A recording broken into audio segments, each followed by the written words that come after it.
limbah makanan. Kenapa jadi masalah? Tahukah kamu, limbah makanan jadi faktor penting dalam pencemaran lingkungan.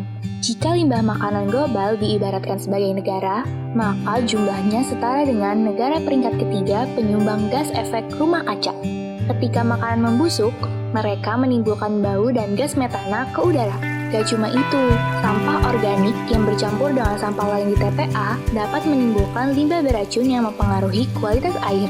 Bahkan, 82% sungai di Indonesia masuk ke dalam kategori tercemar berat loh.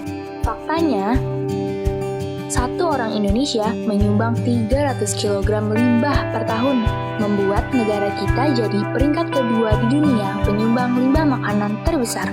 Gimana bisa? Umumnya, di negara maju, limbah dihasilkan oleh konsumen itu sendiri. Sedangkan di negara berkembang, makanan bisa jadi limbah bahkan sebelum sampai ke tangan konsumen. Seperti rusak akibat gagal panen atau selama proses pengiriman. Padahal, masih banyak warga Indonesia yang menderita kelaparan bahkan kekurangan gizi loh. Guna mengatasi hal tersebut, kita perlu berhenti menerapkan perilaku konsumtif. Banyak dari kita membeli makanan dengan maksud menimbun. Abis itu dibiarin aja di kulkas. Nah, tapi kita harus tetap optimis.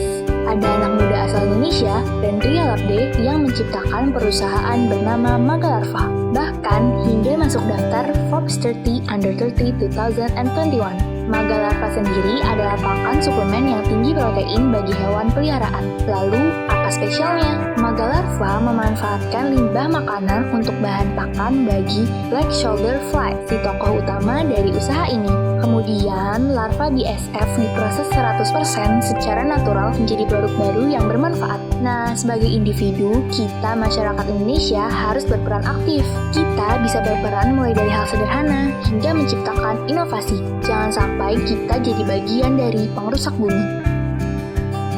Mari berperan.